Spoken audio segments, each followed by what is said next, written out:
Hello viewers, இன்னியோட video என்னன்னு பார்த்தீங்கன்னா, குழந்தைங்களோட ரைட்டிங் டிஃபிகல்ட்டி இருக்கும்போது ஆக்குபேஷனல் தெரபிஸ்ட் எந்த ரிஃப்ளெக்ஸை டெஸ்ட் பண்ணி பார்ப்பாங்க பார்த்தீங்கன்னா, அந்த ரிஃப்ளெக்ஸோட பேர் வந்து பால்மார் கிராஸ்ப் ரிஃப்ளெக்ஸ்.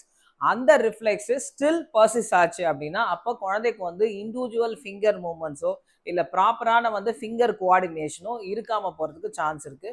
ஸோ இதை எப்படி வந்து அவங்க டெஸ்ட் பண்ணி பார்ப்பாங்கன்னா, இப்போ குழந்தை சிட்டிங்லோ இல்லை ஸ்டாண்டிங்லோ கையை வச்சுட்டு இங்கே பாருங்க தம்பை வச்சு எல்லா ஃபிங்கர்ஸையும் வந்து அவங்க தொடணும்.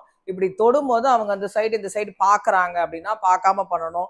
அதே மாதிரி அவங்களுக்கு கரெக்டாக அடுத்தடுத்த ஃபிங்கர் தான் தொடுறாங்க அப்படிங்கிற ஒரு அவேர்னஸ் வந்து அந்த குழந்தைக்கு இருக்கணும். இந்த மாதிரி பண்ணாமல் அவங்க பார்த்து பண்ணுறாங்க இல்லை கொஞ்சம் மெஸ்ஸப்பாக பண்ணுறாங்க அப்படின்னா ஸ்டில் அந்த ரிஃப்ளெக்ஸ் வந்து இன்னும் இன்டகிரேட் ஆகலை அப்படின்னு அர்த்தம். இன்னொரு டெஸ்ட் என்ன பண்ணணும்னா, குழந்தை கையில் வந்து பேப்பரை வந்து க்ரஷ் பண்ண கொடுக்கணும். அப்போ ஒரு ஹேண்டில் வந்து அந்த பேப்பரை ஃபுல்லாக அவங்க ஒரு கை மட்டும் யூஸ் பண்ணி அந்த பேப்பரை ஃபுல்லாக க்ரஷ் பண்ணிகிட்டே இருப்பாங்க.